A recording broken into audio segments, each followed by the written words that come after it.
What is going on, everyone? Welcome to another episode of Our Smooth Club, the show where everyday men discuss everyday topics. I'm Arrington Gavin, and alongside with me, again, are my good friends, business owners, Mr. Jonathan Jones, the Dapper Luke, and Mr. Andre Marable. Fellas, another episode, another day. How you guys doing today? Good, man. Glad to be back. Hey, man, that's awesome. That's awesome. Well, look, I want to start this conversation off by talking, going into sports. Something we all love. So let me backtrack. I see collegiate coaches, right? People like Nick Saban. Nick Saban gets paid $10+ million a year off of coaching, right? I look at the players who does all the, what he gets paid physical work. Basically putting their bodies on the line. And I'm like, well, do they receive any money? No. Do they get any of that contract that Saban gets? No. Yeah. Guys, my question for you is, do you think collegiate athletes, not just in football, basketball, but all collegiate athletes, do you think they should receive pay for what they do at the universities? Yes. I mean, for me, I would say yes, right? Now, the one tricky thing when it comes to pay, right? Like, how much is enough? Should we all be paid equally? Like, should, the sports that don't get as much views or as much money for the school get paid, right? So my quick answer is yes, right? Because I always feel as though within sports, right, you are doing a service, and a lot of times you're putting your body at risk, right? And you should be compensated. Absolutely. Right? Now, the degree, yes, it's an amazing thing, right?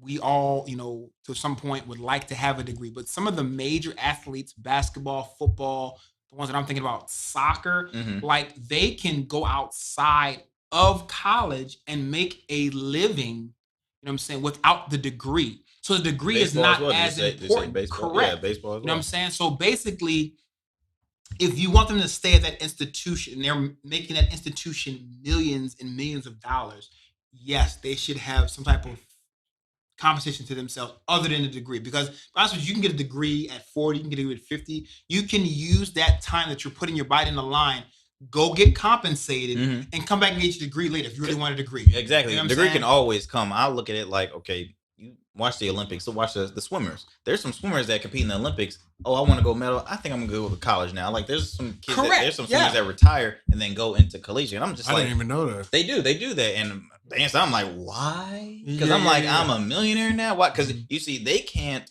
receive any pay. They can compete in professional events like swim events and still represent the school, but they can't receive any pay. And it's weird how it kind of goes because it's amateurism. Exactly. And I'm just like, amateur. What? But personally, I just think, I do believe all athletes should get paid the same. At the time, before I would say I was guilty because, I have my fiance swimmed in college. So I got, she definitely, chewed something into me because I said, football players bring the most revenue at the university. So why I think they should get paid, but they should maybe get a little more than the, the say crew or the swim team.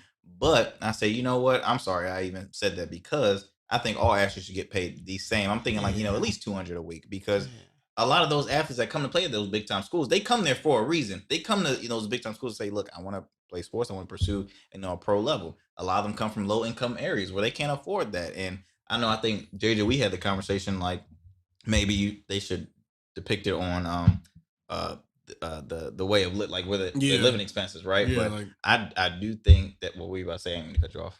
I mean, I agree. Like it's just like they definitely should get paid, but it's just so many variables of like what it should be, like how much they should give. It's just so many different variables. But like the biggest thing is like you look at COVID, like they were pushing for football because they know how much money that's bringing in, and it's like you still like they risking their life off the field, but now like you have to watch them and test them so much. Like you can risk their health with the whole thing. So it's like you gotta compensate these guys. Well, and the university presidents won't say it, but sometimes the sports is what brings most of their money into the university. That's why they're pushing so hard to have football. They didn't have football. These schools would have lost so much money. Absolutely. And I would say it has to be a pool, right? Although football may bring the most, basketball may bring a large amount, I think it should be a pool of money for the athletes. Not saying it should be equal distribution, but to an extent, it kind of should be. You know what I'm saying? Because, it should. like you said, the time you put into your sport, normally you're going all out. You know, although you have the allowable time, if you're a true professional in your sport, you're putting in other study time. You're doing time that's not associated, but it's still helping you become the best athlete you can be. Exactly. So yes, I feel like there should be financial compensation for those individuals, right? Because they are not the normal student at the school. They're not. You know what I'm saying? And for the major programs, the Alabamas, the Auburns, the Floridas, those ones that bring in millions. I mean, they bring more than the pros. They bring more than the pros. Tapping on billions, like, yeah, I mean, that organization would not be what it is if it wasn't for the athletes. And then you give them a degree and then, all right, see you when I see you. You know what I'm saying? Exactly. So, I mean, in my opinion, they should be paid. Now, it's going to be kind of up to the institutions. And I don't know if NCAA wants to even tap into that because they're so big on the amateurism. But at some point, like you said, you've got to find a way to compensate them outside of that degree. Because some of those guys, I know in the 90s was a big scandal in Arkansas, right? Where all these athletes were coming and not a single one of them got a degree. But they were coming there, bringing all that money to the institution, playing basketball, and none of them got a degree. So what are they there for? You know what I'm saying? Well, and Andre, I want to ask you, do you think they should be paid off of their likeness? Because we all pretty much agree. Yeah, that's the key part right there. I mean, how should these players get compensated, you know? And then you have different schools who bring in more money than other schools. I think that's going to change the game a little bit because if it was me, I want to go to a school that's paying more. Yeah, exactly. I want to go to like, you know, like Averett or ODU, you know, a smaller school. I want to go to a larger university. Exactly. So that's going to change the game too if they start getting paid. I think the likeness adds another dimension, right? Because that's when you get into individualism, right? Because the NCAA, game is a likeness. It is you. Your likeness, right? Now, right now, they're trying to make it so that it's just a number and a player. But like you just said, that was what happened with the O'Bannon brothers, right? That's how the whole likeness thing came about, right? Was they had, the O'Bannon brothers on this video game, and they didn't receive a dime, but you have them on this game, right? So I guess that's where you can get into the individualism. Is your likeness. If somebody wants to pay you for your likeness for a game, that's where you as an individual, you make a little bit more money. But I think across the board, if you play a sport, it should be kind of equal pay. I think it should, because if you think about it, if they had the whole likeness rule now, and while Zion was in college, Zion would be a millionaire before he would. But no, that's another problem too. Is like likeness is like people are like, okay, like I need to do something, so they might show out and start acting a fool, and then you have all these athletes who sitting here just trying to be popular, exactly, making a popularity status. It's not about the team. It's about I gotta have my individual stats padded. You know what I'm saying? But the thing about it, that's what the pros is about. So it's like, again, if they do that based off likeness, I think they will cause a lot of tension within the team. In the beginning, it's something, because it's so new, you're gonna have to work its kinks out, and there's even elements of that we're not even thinking about because it's not here yet. So when it actually hits, but I think it definitely should be explored. I think it's worth being explored, because for some of those guys, like if you think about it, think of those guys that were like studs in college and were flukes in the NFL or in the NBA or whatever. So that is their best time. You know what I mean? So, well, fellas, we can all agree on that. We can agree that athletes should get paid. Can we all agree on that? Right. Equally, all athletes should get paid. Collegiate athletes should get paid equally. So look, we're going to close up this topic and move on to the next one. Thank you for tuning in to the R Smooth Club. You suffer from patchiness or irritation and want a fuller beard? Rugged Evolution features 16 amazing balms, oils, shampoos, and accessories. For more information, go to ruggedevo.com. And remember, rugged is the new smooth. Alrighty, so welcome back to the R Smooth Club. I am your guy, the Dapper Luke.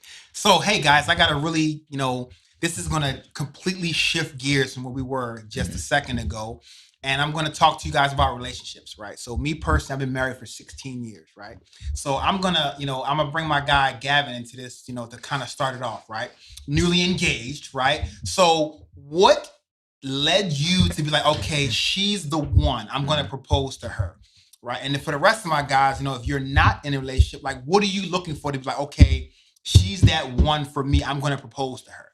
Right. So what kind of led you to that moment? Well, I always say I was really, really fortunate because I was in my last semester of my senior year. Right. Last semester of my senior year, I wasn't even thinking about, because I wasn't, talking to anybody. I was just like, hey, let me graduate. I'll find a special someone once I'm out of there. Because really my mindset was on my business. I started creating my business when I was a sophomore in college. So really from my business to graduate, that was all I was thinking about. And then God sent an angel. I had one. Hey, I had one class. Let me tell you something, man. Let me tell you something. My school started. She did all your homework for you? No. Anyway, but no, my school had started they had established a swim program, and she was a transfer from another school out in South Carolina. And I saw the posters because it was like big announcements like on the websites, and like when you walk around campus, we got a swim program. So I'm like, okay, she's cute. Boy, I lucked up and had one class with her my last semester, one class. And she approached me first because I was a nervous dude, man. You never see me approach a girl first. That's just me. I'm still to that life. I was always nervous. And so she approached me and said that hey, I told her, if you need help with this class, I've had this teacher a lot because he taught multiple other classes. I'm like, hey, I can help you out. Little did I know she was already an honor student in the high honors. So I'm like barely making B average. So I'm like, yeah, booming. I'm thinking I'm all smart helping you out, man. She already knew what was up. But really at that time I was looking for brains, someone that was just as strong as a hustler. Almost like my mother. I almost kind of wanted to have tactics from a mom standpoint. As weird as it sounds, but it's like my mom is a workhorse, provider, all that good stuff. And I want to have her to meet me at that same point. I want to match your energy and match my energy. Exactly. I was very hungry. I wanted to always work hard. I want her to be the same way. Again, she was smart. She was a believer. She was a Christian, which it helped me. And again, she was a hustler. And on top of that, she was very beautiful. So she was very beautiful.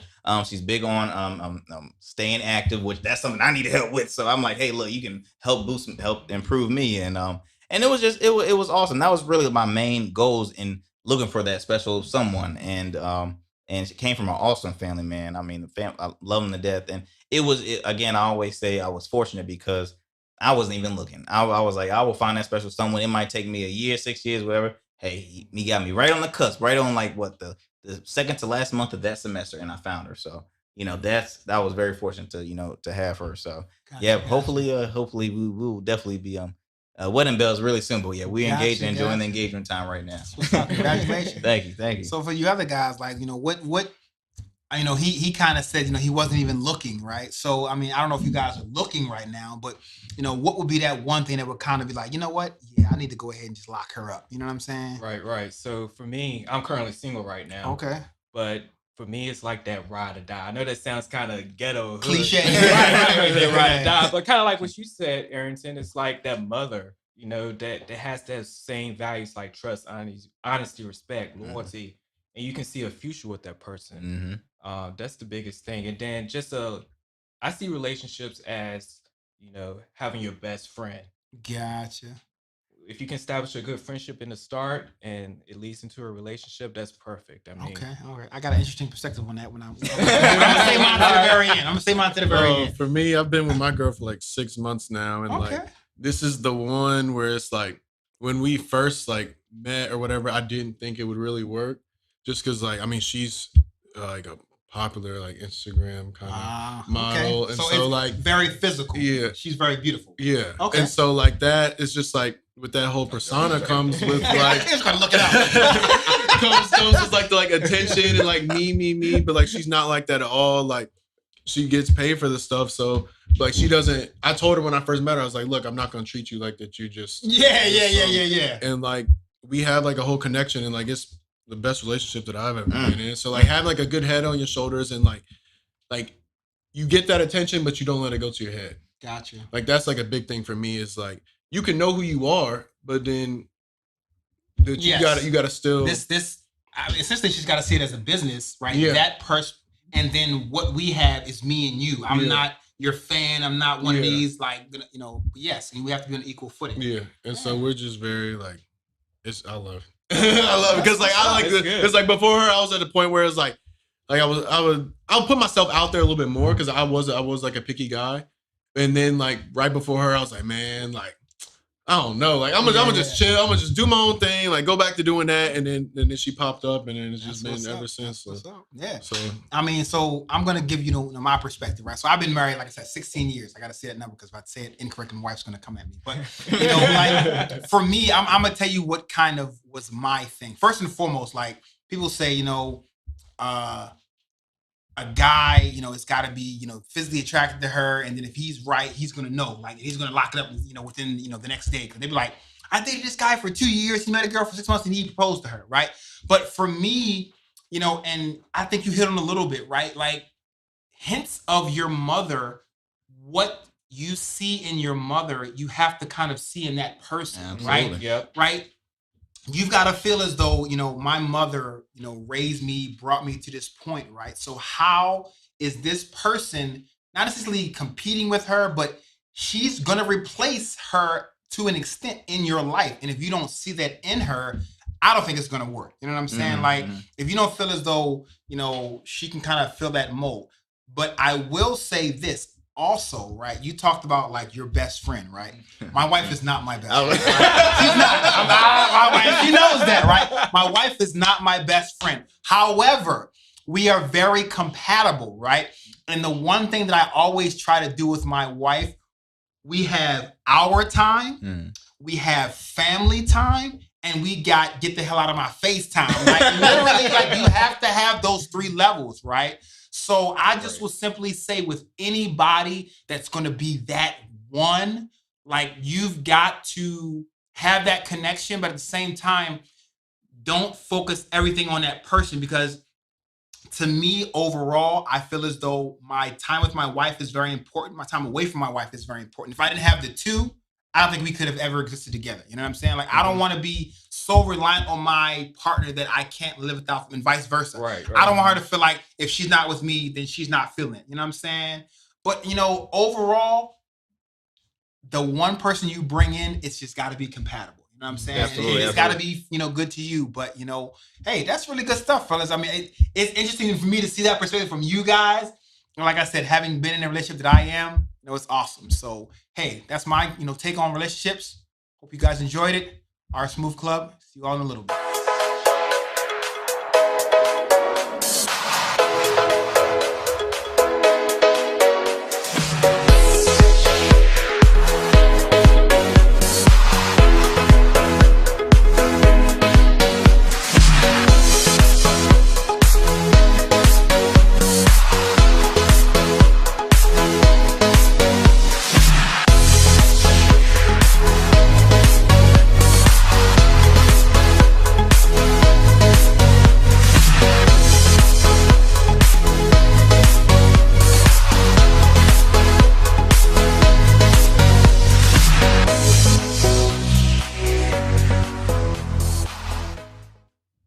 Welcome back. The next topic we're going to talk about, guys, is travel. That's my wheelhouse. Okay. Travel. Right. So I want to know. Travel King himself. Yep, that's me. So one thing I want to ask the 3 of you is, what are your 3 bucket list places to go, or that you want to go to? Cuba. Cuba's one. I'm a big fan of. Is that for the cigars? Or Geez, that's one. I mean, it's the cigars, you know, The culture. Absolutely, that's man. what I wanna go for. It's always about the culture. What place I would love to visit. So I would say Cuba, Italy. That's always been on my bucket list, and I've never gone to Hawaii. So Never been to Hawaii. I've You never gotta been go. to Hawaii, man. I've had opportunities It's to go, great, man. But I always want to go to I know. Hawaii. It's So great. that's the place that I'm just. Oh man, I would say those are my 3 places. But yeah, cigars definitely gotta have a Cuban cigar visit. I think they have like a distillery out there too. So I'm like, Probably a bunch of them. Yeah. oh my gosh, I definitely want to check that out. Again, Italy. I mean, come on, who doesn't want to visit Italy? I love Italian food. I love wine. Visit that. Hawaii. I always wanted to go. Yeah, love it. Man. I'm not gonna go near them volcanoes, but I will. Like to visit Hawaii. So those are my 3 bucket list places I would like to visit. I'm gonna probably number 1's probably Tokyo, man. Ooh. I Just love the Tokyo Drift. Yeah, I want to say. If I go over there, I might have to bring to get you a doggone skyline. Yeah, exactly. Might have to bring a car or two back. Get a rental as a smart car. What? No, it's definitely got to bring a skyline back. But there, like the food, I love sushi and stuff. Okay. Like the whole culture. And number 2 is probably Bali. Okay. The views I've always seen of Bali, just like it's just so relaxing. Like I like the warm weather. The warm weather, that's for me. The beach, everything, the water, and then I might go with you with the Italy. Italy, man, I'm telling you, man. Italy, That's like I where it's love Italian food because I've been to Hawaii. That's definitely I'll definitely go back there. Bali, 100%. Bali, is that the place that has like the what police cars are like like That's Bugattis and all Dubai. that? Oh, Dubai. Oh, my bad. Bali is in the Middle East. That's like over there when friggin' like Thailand and all that. That's Yeah. that's okay, like gotcha. that's It's where been you go a while there with the since I've been, so I elephant. wasn't good and at all that. geography, Take an guys. elephant ride. Yeah. But I mean, for me, first and foremost would be probably Egypt. You know, I definitely I love history, so I would want to go to Egypt and kind of see the pyramids. My next one will probably be somewhere along the lines of like Tanzania. Like I definitely want to go to African safari. Like I just love that. yeah. I feel like that's one of those things that is here, but it's kind of going away. So I definitely want to kind of still get that aspect of it. And then finally, you know, as a fashion guy, I probably want to go to France. Like, I just love, I want to go to probably one of the French fashion weeks, right? So in the world, you know, you have Italy, you've got France, and you've got New York. So I've been in New York Fashion Week. I probably want to go to a French Fashion Week in Paris. So basically, I just kind of the history portion because definitely I love, you know, like I said, Egypt. I love the safari. Who knows how long they're going to be around with all the hunting and the gaming and things like that. And then, of course, I got to sprinkle my fashion on there, you know, with the France, Paris. Okay. So All good right. stuff for me. Yeah, that's like me too. I'm big on culture, travel, food. Food is my big thing too. Yeah, I'm a yeah. big foodie. But my 3 places are Dubai. Okay. Yeah, I just seen over the years how that place has grown has blew my mind. The Yeah. glitz and glam, like I want to experience all of that too. South Africa is another place. Yeah, I've been there. Yeah, Good been to place. Cape Town. I've been to Cape Town Oh, and I'm Johannesburg. jealous. I'm I've been to Cape Town and jealous. Johannesburg. I did the doggone swim with the sharks out there. Ridiculous, but yeah. You're crazy. You're crazy. I don't know if I Let's would be do I'm in real. a that. cage, you know, but even that cage, you like, does this really? You start biting the cage like, is this I'm this ain't strong enough? This ain't strong enough. What metal is this made out of? Is this adamantium? Like, Man, no. Don't put me in no cage. I know. When I went to Hawaii, I did the dolphins. Swim with the dolphins. That scared me. Anyway.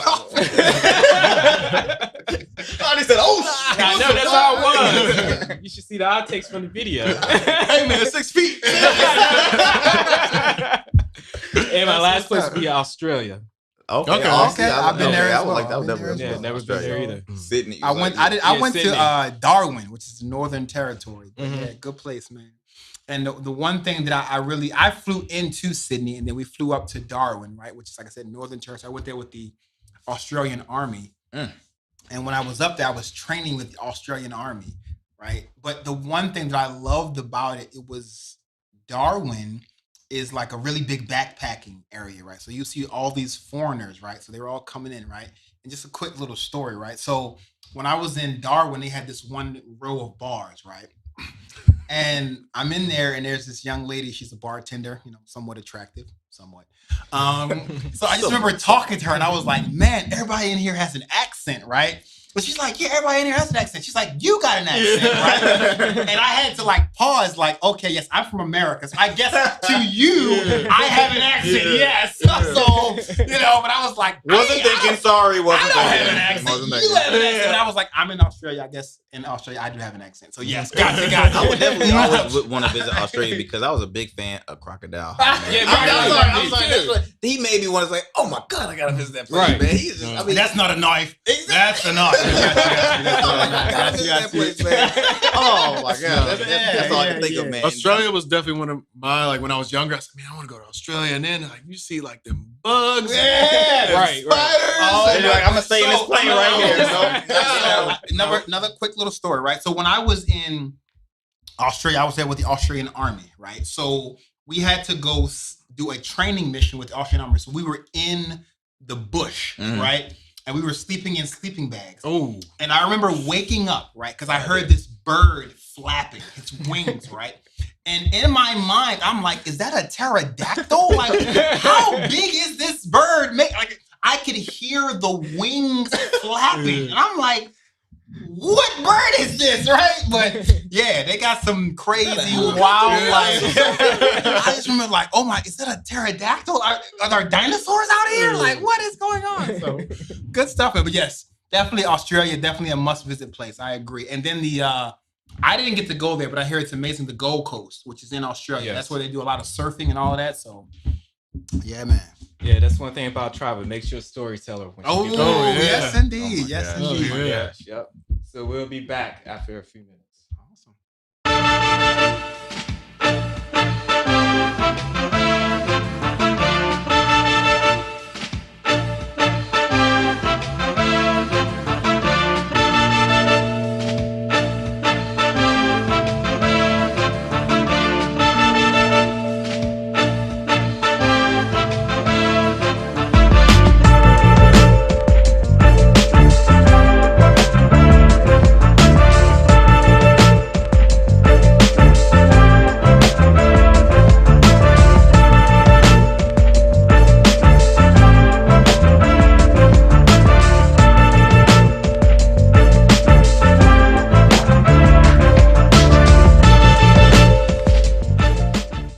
Welcome back, guys. I think we had a great discussion today. As Always always, good, as fun always. topics Yep. with you guys. Yes, indeed. Be sure to follow us on Rugged Evo TV on YouTube. Throw us a subscribe, like, comment. Let us know what type of topics you want us to talk about. And I just want to propose a toast to us, but Yes. to the guys like you, the guys where you can sit around, have a drink, have a discussion about a topic. You know, Absolutely, I mean, it's always good to take one off and just relax with the fellas and just discuss. and enjoy a good drink too. Like as it. well. No So, doubt. let's- Yes, sir. Cheers.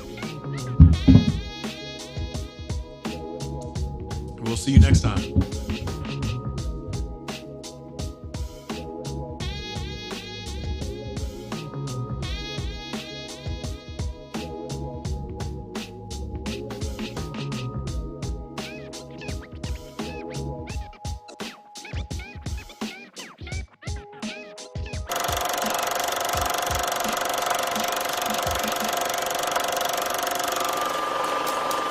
I'm